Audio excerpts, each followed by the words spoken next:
하나님께서 오늘 우리 토요일 아침에 주시는 말씀은 우리 오늘 제목까지 올려주셨네요.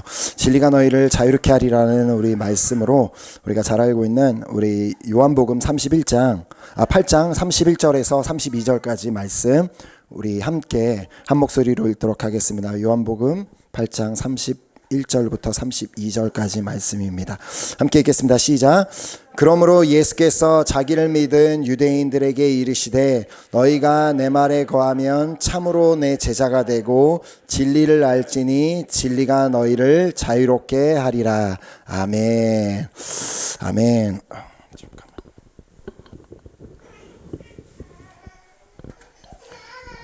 네. 제가 다시 한번 읽겠습니다. 그러므로 예수께서 자기를 믿은 유대인들에게 이르시되 너희가 내 말에 거하면 참으로 내 제자가 되고 진리를 알지니 진리가 너희를 자유롭게 하리라. 아멘. 이제 오늘 본문을 통해 예수님께서는 다시 한번 우리에게 그 당신의 그 말씀이 왜 그토록 그리도 중요한지를 말씀해주고 계십니다. 자, 우리가 예수님의 말씀 안에 거할 때, 그 주님의 말씀 안에 거할 때 우리에게 어떤 일이 일어나게 되는지를 말씀하고 계시는데요.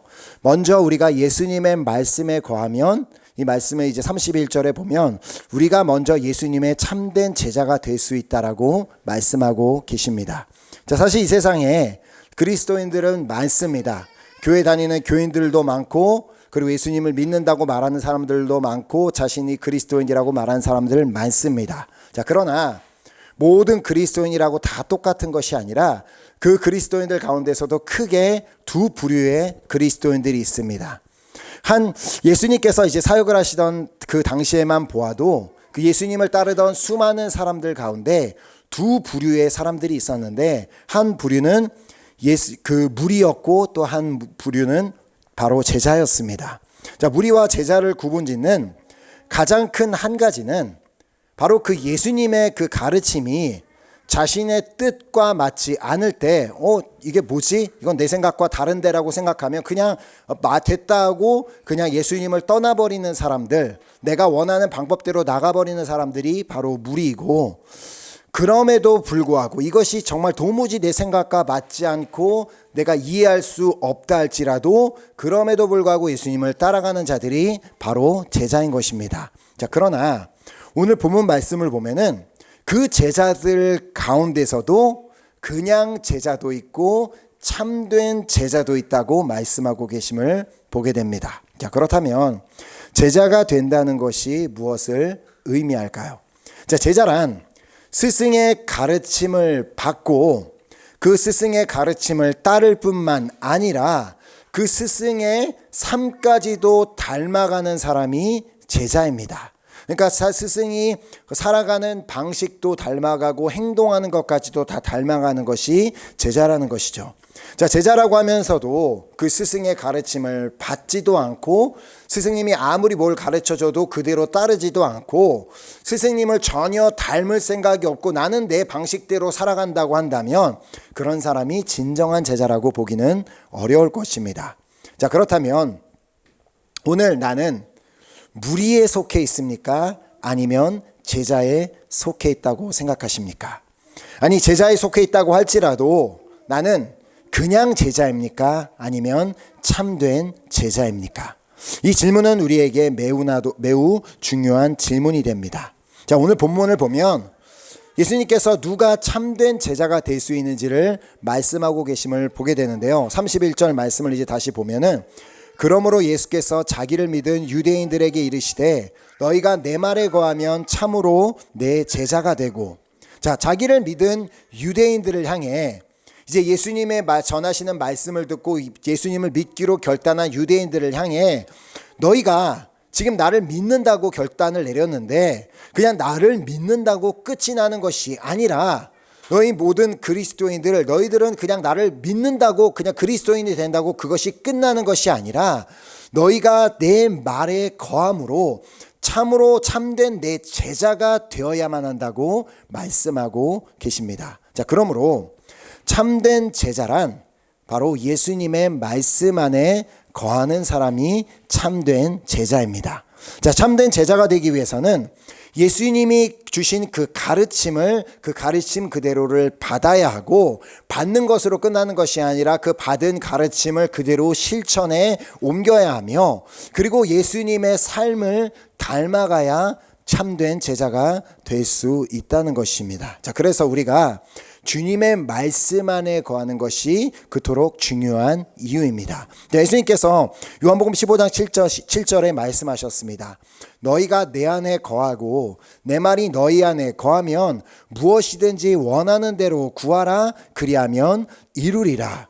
자, 우리가 주님 안에 거하고, 그리고 주님의 말씀이 우리 안에 거하게 되면 우리는 주님의 참된 제자가 될 뿐만 아니라, 이제는 우리가 참된 제자가 되어서 주님께 무엇이든지 구하면 그대로 이루어 주신다라고 말씀하고 계십니다. 자, 그러므로 우리에게 그 무엇보다 중요한 것은 바로 주님의 말씀 안에 거함으로 말미암아 참된 제자가 되는 것입니다. 자, 우리가 주님의 말씀 안에 거할 때 비로소 우리는 참된 제자가 될 수가 있고, 우리가 주님의 말씀 안에 거할 때만 우리는 주님의 우리에게 드린 기도의 응답을 받을 수 있을 뿐만 아니라, 주님의 말씀 안에 거할 때에만 이 말씀대로 열매를 맺을 수 있다고 말씀하여 주셨습니다.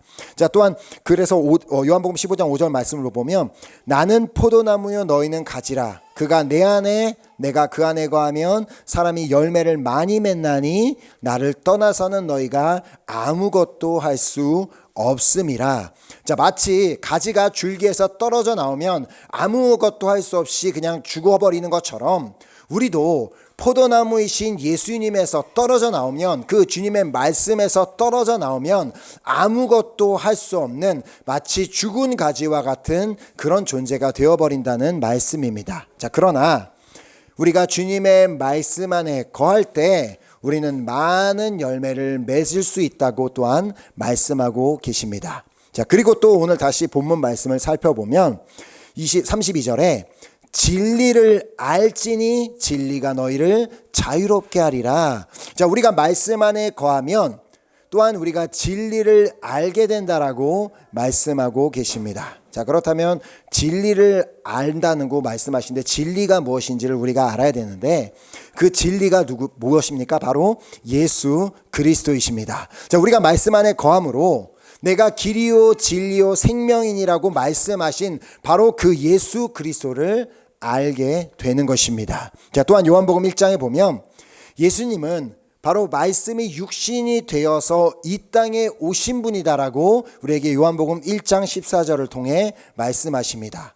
말씀이 육신이 되어 우리 가운데 거하심에 우리가 그의 영광을 보니 아버지의 독생자의 영광이요 은혜와 진리가 충만하더라. 자, 그러므로 우리가 성경에 기록된 말씀을 모르면서, 어떤 말씀이 성경 구절도 잘 모르고 한 말씀도 읽지 않은 성경을 모르면서 나는 예수님을 믿고 있습니다, 나는 예수님을 알고 있습니다 라고 말할 수는 없다는 것입니다.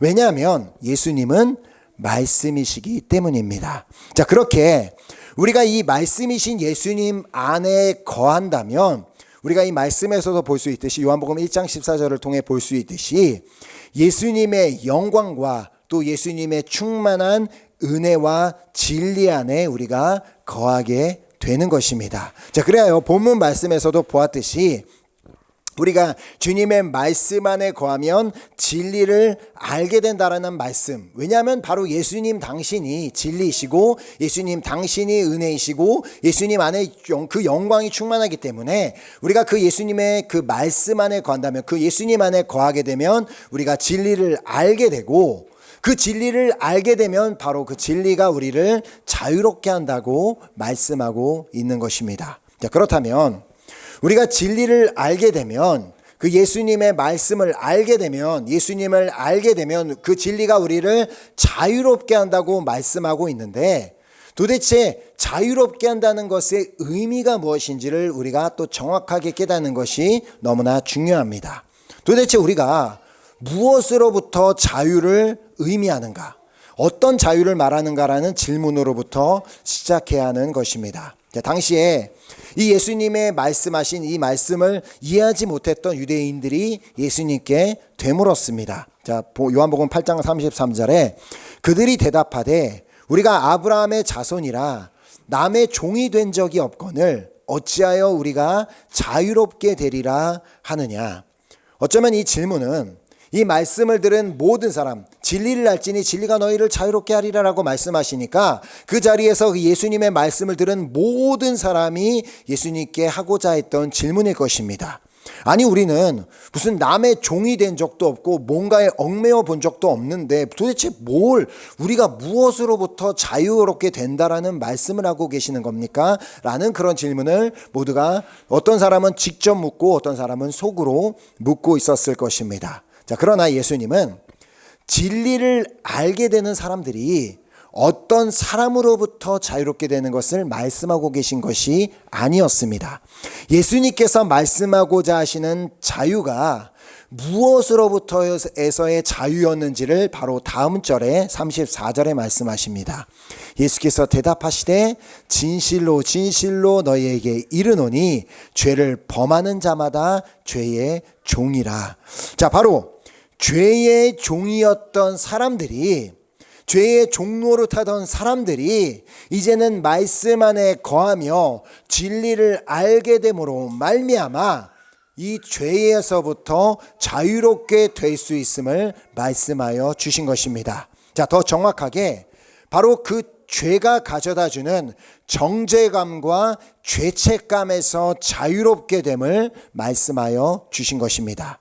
자, 그러나 우리 예수 그리스도께서 이미 2000년 전에 자신의 생명을 주심으로 우리의 죄값을 지불해 주셨고, 또 우리는 예수 그리스도의 은혜로 말미암아 정죄함과 죄책감에서 자유롭게 되었음을 이 성경 말씀이 선포하고 있기 때문에 우리가 그 말씀을 알고 그 말씀을 믿고 우리가 그 말씀 안에 거하게 되면 이제는 그 죄책감과 정죄감에서 자유롭게 될 수 있다는 말씀입니다. 자, 아직 우리가 예수 그리스도를 영접하지 아니하고 예수님을 믿지 않고 그 예수님의 말씀을 모를 때에는 우리가 여전히 죄의 종이 되어 그 죄에 얽매여서 죄책감에 쌓여있고 또 정죄감에 쌓여있는 삶을 살았지만, 이제는 우리가 예수 그리스도를 믿음으로 말미암아 자유를 얻고 구원을 받게 된 것입니다. 자, 그래서 에베소서 2장 3절에서 5절 말씀에 전에는 우리도 다 그 가운데서 우리의 육체의 욕심을 따라 지내며 육체와 마음에 원하는 것을 하여 다른 이들과 같이 본질상 진노의 자녀이었더니, 뭔 말이에요? 이 상태로는 죽음에 대한 공포, 죽음에 대한 두려움을 가지고 그렇게 진노에 대한 대상을 가지고 그것에 얽매여 살았다는 것입니다. 자, 그러나 긍휼이 풍성하신 하나님이 우리를 사랑하신 그 큰 사랑을 인하여 허물로 죽은 우리를 그리스도와 함께 살리셨고 너희는 은혜로 구원을 받은 것이라. 아멘. 자, 바로 우리가 이 말씀을 믿고 성경에 기록된 말씀 그대로를 믿고 우리가 이 말씀 안에 거할 때에 비로소 우리는 모든 정죄감과 죄책감에서 자유로워질 수 있는 것입니다. 자, 그러나 예수님의 제자였지만, 그 예수님의 제자 중에 한 사람인 건 분명했지만 아직 참된 제자가 되지 못했던 가룟 유다는 자신이 예수님을 팔았다는 그 죄책감과 정죄감 때문에 스스로 목숨을 끊어버리는 비극을 맞이하게 된 것입니다. 자, 물론 그가 잘못한 것이 있는 것은 사실입니다. 자, 그러나 우리 예수님은 그런 가룟 유다의 죄도 용서해 주시기 위해서 이 땅에 오셨기 때문에, 또 예수님께서 그런 사람의 죄를 위해서도 십자가에서 피 흘려 돌아가셨기 때문에 가룟 유다도 그가 그런 죄를 저질렀다 할지라도 진심으로 회개하고 돌아서기만 한다면 그도 은혜로 구원을 받을 수 있었습니다.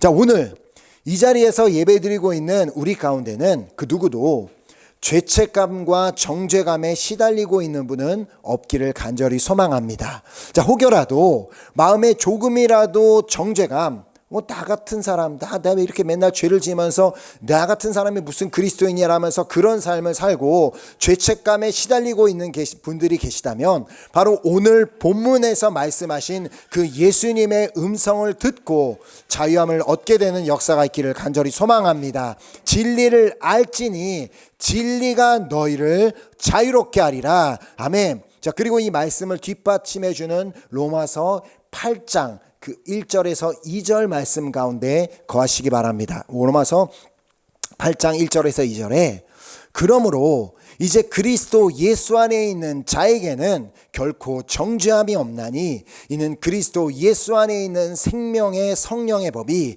죄와 사망의 법에서 너를 해방하였음이라. 아멘. 너를 자유롭게 하였다라는 말씀입니다.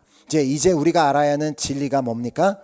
이제 그리스도 예수 안에 있는 자에게는 결코 정죄함이 없다라는 이 말씀을 알고 이 말씀을 정말 믿는다면 그리스도 예수 안에 있는 생명의 성령의 법이 죄와 사망의 법에서 우리를 해방하였다라는 이 귀한 진리를 알고 믿는 것입니다. 자, 이 진리를 아는 것이 우리에게 너무나도 중요하다는 것을 제가 요즘에 학교의 과제를 위해서 읽고 있는 이 기독교 3당 상담 서적을 이렇게 보면서 깨닫게 되었는데, 기독교 상담 서적 그 서적인데 그 안에는 여러 기독교 상담 사례를 기록하고 있었습니다. 자, 그 중에 한 남자분에 대한 이야기를 해드리려고 합니다.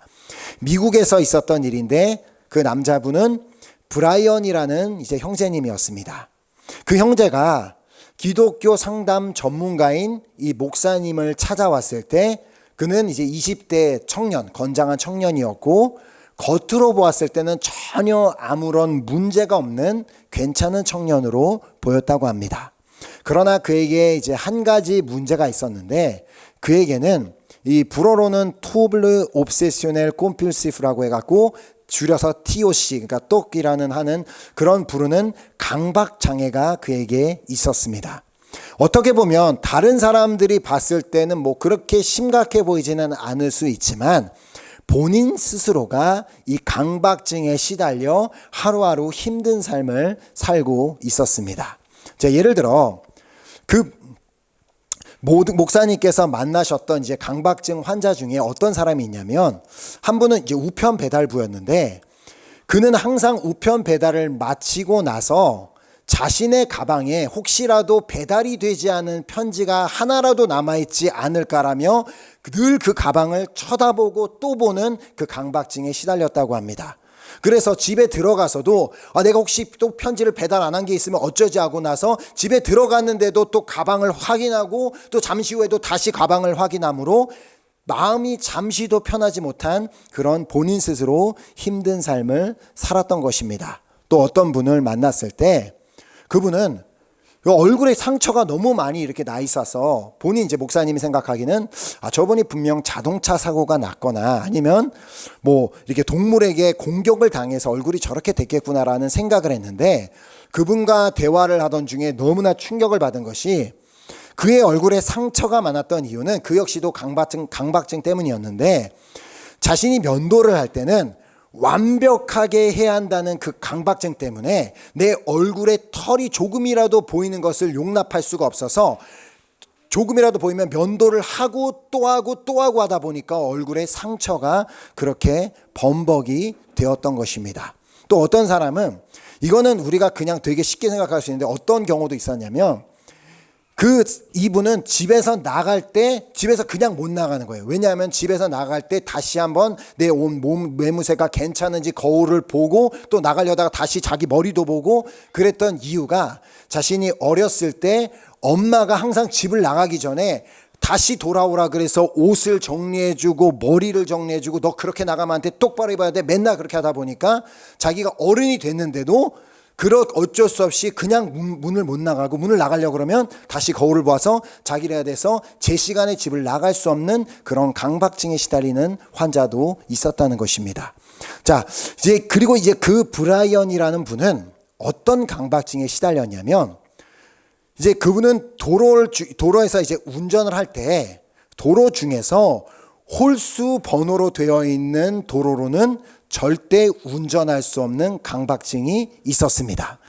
아마도 미국은 이제 모든 길에 번호가 있는 것 같은데, 뭐 프랑스도 있긴 있죠. 고속도로도 번호가 있고, 뭐 이렇게 큰 길, 나시오날에는 번호가 있지만 일반 골목에는 이제 번호가 없는데, 미국 같은 경우에는 웬만한 길에는 다 홀수 길이고 1번, 2번, 3번 길이 다 있어서 홀수 짝수가 어떤 길인지를 항상 확인을 해서 자기가 어떤 목적지를 가기 위해서는 늘 지도를 보고 몇 시간이라도 연구를 해서 반드시 짝수 길로만 그 목적지에 도달해야 하는 그런 강박증에 시달리고 있었습니다. 자, 그래서 그는 운전을 확인을 몇 시간을 확인하고 출발해서 가고 있는 중에서도 혹시나 내가 지금 홀수 길로, 홀수 번호 길로 가고 있지는 않은지 계속 확인하느라 운전하면서도 여전히 수많은 두려움에 쌓여 있었습니다. 자, 그래도 그 목사님이 그 형제를 만나면서 감사할 수 있었던 이유가 뭐냐면은, 감사하게도 목사님의 교회가 어디에 위치해 있냐면 짝수 번호의 길과 홀수 번호의 길이 만나는 코너에 위치해 있었기 때문에 그 형제가 교회까지 차를 운전해서 올 수 있었다는 것입니다.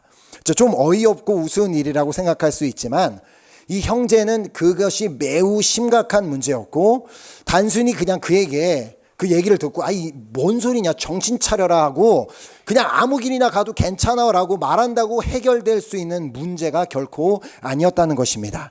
자, 그래서 그 목사님께서는 그 형제와 이 만남을 가지면서 이제 던지게 된 한 가지 질문이, 과연 이 성경에 기록된 진리들이 이 형제를 홀수 번호로 되어 있는 길로도 운전해서 갈 수 있게 할 수 있을까? 그 질문이 있었습니다. 자, 안타깝게도 지금까지 그 누구도 그의 이러한 문제를 심각하게 생각하거나 누군가가 그의 형제의 심각한 문제를 들어주려고 하지 않았고, 오히려 그런 식으로 운전한다고 비웃고 조롱하기만 했고, 그리고 그냥 피상적인 충고, 어떻게 너 기도 좀 해봐, 뭐 그냥 말씀 붙잡고 설교 예배 잘 드려봐라는 그런 피상적인 충고만 그에게 해주었다는 것입니다. 자, 그러나 목사님은 진지하게 그 형제의 문제를 함께 다뤄보기로 결정하였고, 그리하여 그 형제와 함께 히브리서 말씀을 붙잡고 주님의 은혜를 함께 구하기 시작했습니다. 자, 히브리서 4장 16절 말씀을 붙잡고, 그러므로 우리는 긍휼하심을 받고 때를 따라 돕는 은혜를 얻기 위하여 은혜의 보좌 앞에 담대히 나아갈 것이라. 자, 왜냐하면 이 목사님이 무엇을 믿었냐면, 이 형제의 회복의 문제, 어떤 사람들이 봤을 때는 어이없어 보이는 이런 문제라 할지라도 이러한 모든 문제의 회복의 열쇠는 주님의 손에 달려있음을 믿었기 때문이었습니다. 자, 물론 지금 그 형제는 자신의 강박 장애 때문에 하루하루 너무나도 힘든 삶을 살고 있지만, 목사님은 그 형제가 하나님 안에서는 회복될 수 있다라는 그 소망을 그 형제에게 계속해서 불어넣어주기 시작하셨습니다. 그러면서 함께 붙은 말씀이 고린도전서 10장 13절 말씀이었습니다. 사람이 감당할 시험 밖에는 너희가 당한 것이 없나니 오직 하나님은 미쁘사 너희가 감당하지 못할 시험당함을 허락하지 아니하시고 시험당할 즈음에 또한 피할 길을 내사 너희로 능히 감당하게 하시느니라. 아멘. 이 말씀을 통해 이제 브라이언 형제가 너무 이제 위로를 받았다고 얘기한 것이, 그 이유는 그 형제가 그때까지는 이 세상에 시험당하고 이렇게 고통 가운데 있는 사람은 자기만 있다고 생각했는데, 이 말씀을 읽으면 뭘 깨달아요? 이 말씀을 고린도 성도들에게 했다는 얘기는 고린도 교회 가운데서도 시험당하고 있는 사람들이 있었음을 의미하고, 이 말씀을 읽는 수많은 그리스도인들 가운데서도 시험을 당하는 사람들, 나만 홀로 시험을 당하고 고통 가운데 있는 것이 아니구라는 것을 깨닫고 그가 위로를 받게 되었다는 것입니다. 자, 그리하여서 그 브라이언 형제는 점점 자신을 만드신 분이 누군지를 알아가며 또 자신을 구원하신 분이 누구신지를 믿게 되며, 그리고 피할 길을 예비하고 계신 분께서 능히 자신을 감당하게 하시고 자신을 변화시킬 수 있다라는 그 소망을 품기 시작했습니다. 자, 그래서 그는 하나님 안에서 소망을 품고 로마서 15장 13절 말씀을 붙잡기 시작했습니다. 로마서 15장 13절에 소망의 하나님이 모든 기쁨과 평강을 믿음 안에서 너희에게 충만하게 하사 성령의 능력으로 소망이 넘치게 하시기를 원하노라. 자, 하나님 안에서 소망을 품는 자, 그냥 막연한 소망이 아니라 하나님 안에서 소망을 품는 자에게 하나님께서는 모든 기쁨과 평강을 믿음 안에서 충만하게 해주심을 그는 믿기 시작했습니다. 자, 그런데 중요한 것은 그가 그런 이제 증세를 가지게 된, 그런 이제 강박 장애를 갖게 된 그 원인을 찾아내는 것. 그래서 그 원인을 찾아내서 그 뿌리부터 완전히 새롭게 되는 것이 그 형제에게는 매우 중요했습니다. 그냥 하나님께서 당장 그의 그냥 강박 증세만 고쳐주시는 것으로 끝나는 것이 아니라 그가 그런 강박증을 가지게 된 원인이 무엇인지, 그 이유가 무엇인지를 찾아내서 그 뿌리부터 깨끗하게 고쳐주시는 그러한 과정이 필요했던 것입니다. 자, 그래야요. 이 브라이언 형제에게 이제 여러 이렇게 대화를 하면서 이런저런 이제 정말 오랜 시간 동안 만남을 가지면서 이제 그 상담을 했는데 결국은 이제 대화 가운데 그가 왜 도대체 당신이 어떻게 하다가 짝수 길로만 그렇게 운전을 하게 되었느냐, 그런 동기가 있을 것 아니냐, 이유가 있을 것 아니냐라며 대화 가운데 곰곰이 생각해 보니까 그러면서 이제 발견하게 된 사실은 그 브라이언 형제가 자신이 여성들을 보면서 음란한 생각을 가질 때마다 그가 그때마다 고의적으로 짝수 번호의 길로만 운전하기 시작했다는 것입니다. 자, 그가 가졌던 생각이 뭐냐면 정말 이 나 같은 사람, 이렇게 막 음란한 사람, 이렇게 하나님 앞에 말씀대로 살지도 못하고 이렇게 더러운 사람은 하나님께서 용서해 주시지도 않고 나 같은 사람은 구원해 주시지도 않을 거야라는 그런 정죄감과 죄책감에 시달리다가 혹시라도 내가 이렇게 내 스스로에게 얽매이는 행동, 그래서 이렇게 짝수 번호로 된 길로만 운전하면서 그렇게 내 스스로를 뉘우치려고 한다면 하나님께서 이런 것을 혹시나 기뻐 받으시진 않을까? 이런 식으로 내가 운전하면 용서하시지 않을까라는 그런 말도 안 되는 그런 불편한 방법을 사용했고 결국 그로 인해서 강박증 증세까지 보이게 되었던 것이었습니다. 결국 어떤 그런 일이 일어난 이유는 진리에 대한 무지함 때문이었습니다. 하나님의 말씀에 대한 올바른 이해도 없고 올바른 믿음이 없었기 때문에 그 형제는 이미 그리스도인이었고 이미 교회 안에서 봉사도 하고 있는 그런 사람이었음에도 불구하고 이런 무지함 때문에 그런 말도 안 되는 강박증에 시달리게 되었던 것입니다. 자, 그래서 그 목사님께서는 잠언 28장 13절 말씀을 브라이언 형제에게 읽게 하셨습니다. 자기의 죄를 숨기는 자는 형통하지 못하나 죄를 자복하고 버리는 자는 불쌍히 여김을 받으리라. 자, 그리하여 그 말씀을 주었을 때 이 브라이언 형제가 이 말씀 안에 거하기로 결단을 내렸고 그는 하나님 앞에서 자신의 죄를 자복하고 그 죄를 버리기로 결단함으로 이제는 그냥 겉으로만 크리스찬인 척이 아닌 겉과 속이 동일한 그런 변화된 삶을 살기로 하나님 앞에 결단하게 되었습니다. 자, 물론 그렇다고 그의 삶이 하루 만에 변화가 되는 것은 아니었습니다. 우리가 어떤 죄를 짓고 있는지 알고 그 죄를 하나님 앞에 회개했다고 할지라도 하나님 내가 변화되겠습니다라고 결단했다 할지라도 하루아침에 그 죄에서 완전히 자유롭게 되지는 않는다는 사실을 잘 알고 계실 것입니다. 자, 그러나 감사하게도 그의 삶에는 이렇게 계속해서 주님의 말씀 안에 거하는 삶을 살 때 그 삶에는 변화가 조금씩 일어나기 시작했고 그래서 그는 계속해서 베드로후서 3장 18절 말씀처럼 오직 우리 주 곧 구주 예수 그리스도의 은혜와 그를 아는 지식에서 자라가라. 이 말씀 그대로 계속해서 예수님을 아는 지식에서 자라나기 위해서 말씀을 읽고 말씀을 붙잡고 그 말씀 안에 거하기 시작했습니다. 자, 그리고 그는 결국 하루는 목사님에게 전화해서 이런 얘기를 했다고 합니다. 목사님, 이렇게 아무 길로나 운전해서 다닐 수 있다는 것이 이토록 행복한지 몰랐습니다. 라는 그 고백을 그 형제가 결국은 했다는 것입니다. 오늘 우리는 물론 그런 브라이언 형제와 같은 강박장애를 앓고 있지는 않을 것입니다. 그러나 어떻게 보면 우리의 삶에 가만히 돌아보면 나를 괴롭히는 어떤 정죄감이나 죄책감에 시달리고 있을지는 모릅니다. 그때 내가 그렇게 하지 않았으면, 나 때문에 내 가족이 이렇게 된 거 아닐까? 나 때문에 지금 이런 일이 생긴 게 아닐까? 내가 문제지. 제가 정말 싫어하는 단어 중에 하나가 뭐 이런 단어를 되게 자주 사용하는데, 나는 쓰레기라는 얘기. 어떻게 사람이 쓰레기일 수가 있습니까? 아닙니다. 주님 앞엔 절대 그럴 수 없습니다. 그런 생각에 어떻게 보면 시달리고 있을지도 모릅니다. 그렇다면 그런 생각이 들어올 때마다, 정죄감이 찾아올 때마다, 죄책감이 찾아올 때마다, 그때 우리가 뭐 해야 돼요? 그때마다 말씀 안에 거하시기 바랍니다.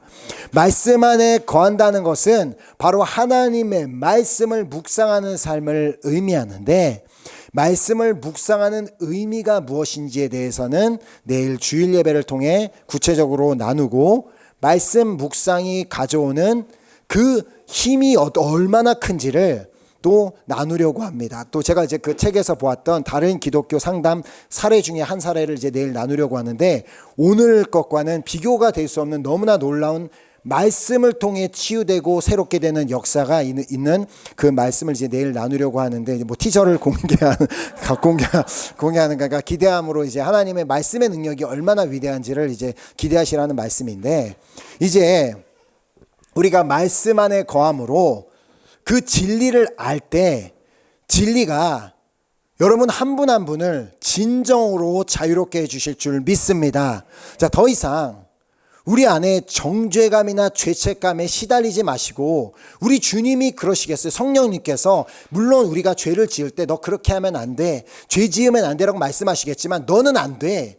너 같은 거는 하나님도 받아주지 않아. 너 같은 하면서 그런 정죄감이나 죄책감은 사단이 우리를 넘어뜨리기 위해서 주는 거기 때문에, 그런 것에 정말 넘어지거나 흔들리지 말고, 모든 죄를 용서할 때, 회개할 때 용서하시는 그 주님의 말씀, 요한일서 말씀 그대로를, 그 말씀을 붙들고 그 말씀 안에 거하고, 또 로마서 8장 말씀, 더 이상은 그리스도 예수 안에는 정죄함이 없다는 그 말씀을 붙들고 그렇게 회개하며 그 주님 앞에 나아갈 때, 우리를 완전히 용서하시고 우리를 깨끗게 하시고 회복해 하여 주시는 그 주님 안에서 말씀을 통해 온전한 자유를 누리게 되는 우리 은혜교회 성도님들 한 분 한 분 되시기를 예수 그리스도의 이름으로 축복합니다. 아멘. 자, 오늘 그렇게 그 브라이언 형제에게만 말씀을 통해 치유하고 회복이 되는 역사가 일어나는 것이 아닙니다.